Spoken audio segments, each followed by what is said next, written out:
When sports fans think about their favorite teams, whether it's football, basketball, hockey, baseball, or soccer, they would surely know a good amount or all of the players on the team.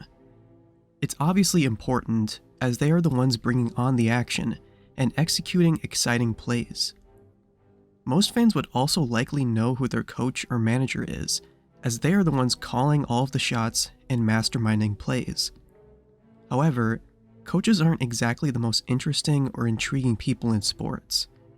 As we climb up the ladder of roles in a sports organization, it seems the less people we know. A lot of sports fans would probably know their own team's general manager, but probably not others, and surely the same for other roles in the front office. Then lastly, there is the position of owner in a sports organization. Owners are definitely an interesting kind, as there are owners that most people know of, like Jerry Jones of the Dallas Cowboys or Mark Cuban of the Dallas Mavericks. But most other owners are people you probably hardly or never heard of. I don't think anyone can name every team owner in any certain league.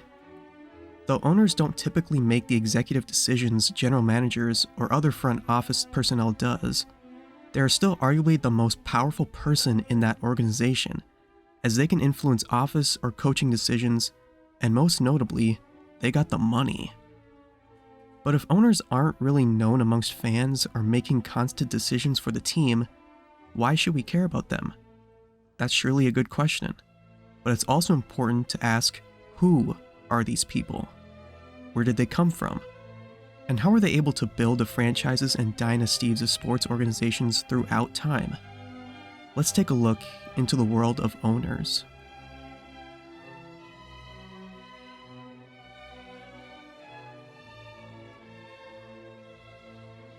There is surely one common characteristic sports team owners have, and that commonality is being rich.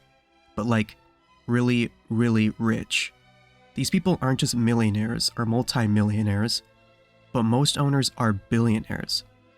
Look up any sports team owner's net worth, and you will see a big B next to that number. But why are they all ultra wealthy? Well, because it costs a lot of money to run a franchise. Think about it. You need to pay for all of the players, coaches, staff, and the front office, and they expect a lot of money. You also need to put money into building a stadium and other facilities which can cost hundreds of millions of dollars. So, how do these owners get that type of money in the first place? Each owner surely has an interesting story or way of how they built their team.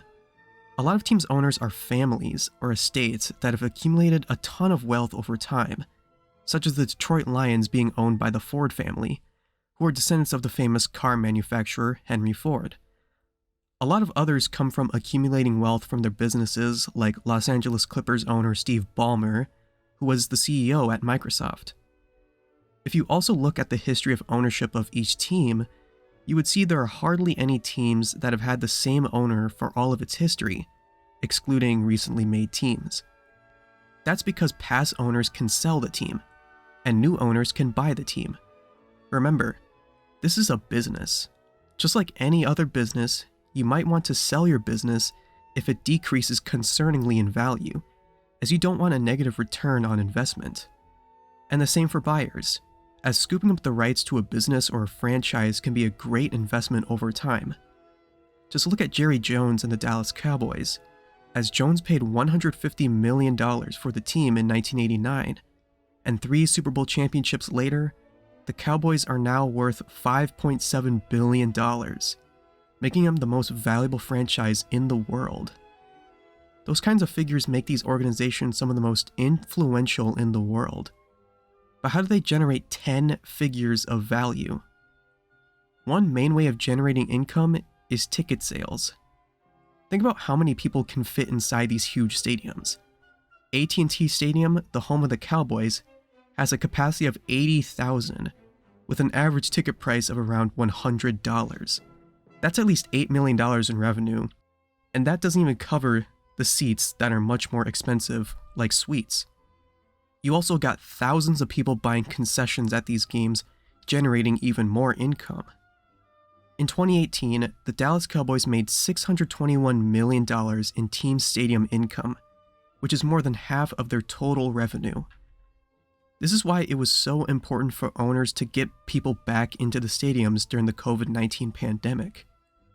The 2020 NFL, NBA, and MLB season was mostly played without fans, which was a revenue killer.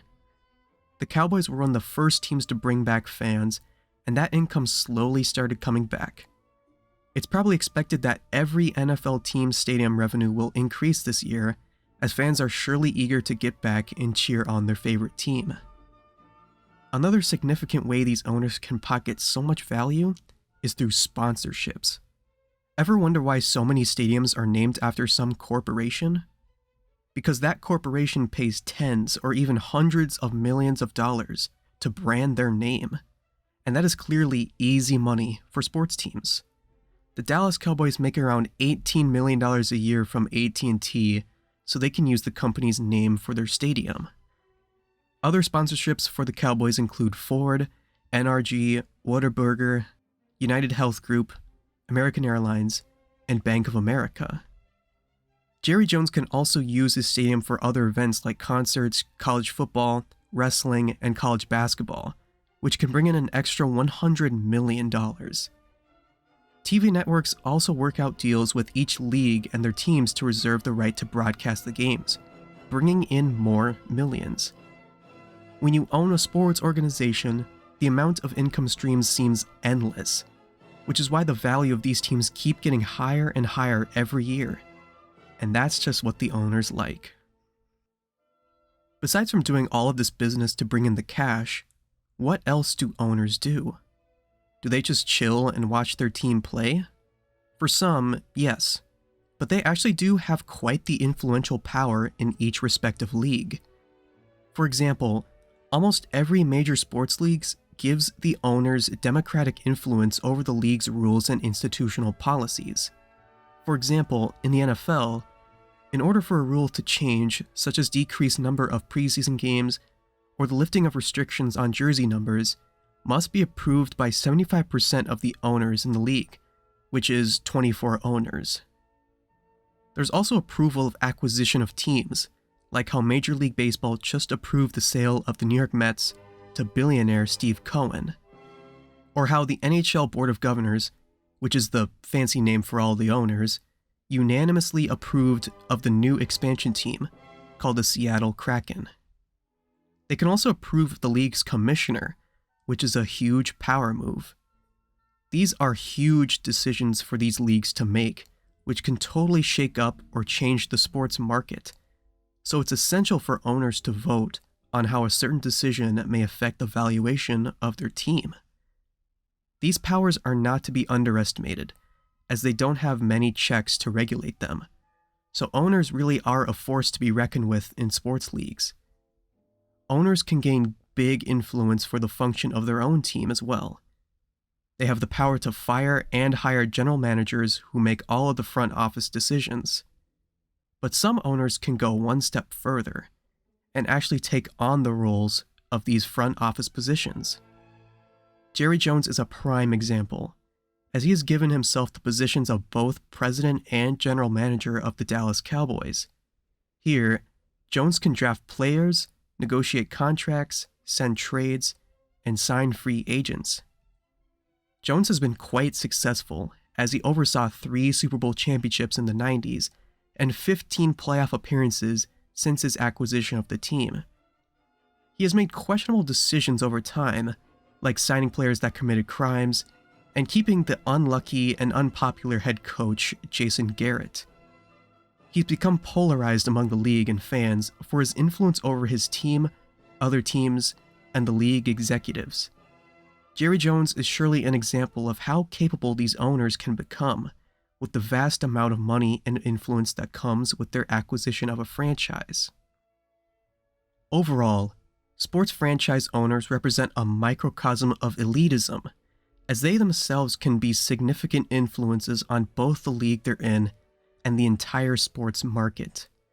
They already have elite status before their acquisitions, as it's essentially a requirement to be really rich and known to be approved to acquire a franchise. And that elitism is why we don't really know who owners are. They don't need to be in the spotlight of the public 24/7 like players and coaches, because they have a business and a reputation to maintain. It's the same for why we don't know a majority of billionaires. Of course, we know the prominent ones like Bezos, Gates, and Buffett, but that's because they're the richest in the world, and that's always curious to people. Same reason why Jerry Jones is so widely known is because he's the owner of the most valuable team in the world. People want to know what the top owner is doing to maintain that top power. While Jones is in the spotlight, the other owners we don't know are working their hardest to someday be at the position Jerry Jones is in now. They have plans, tactics, and long-term strategies that will have them win, just like how players and coaches plan their game. Would coaches tell everybody their playbook when they're about to play a team? Of course not. So why would owners share their plans with the owners and the public? Though they may be completely different, players, coaches, and owners all have the same objective: to be the best.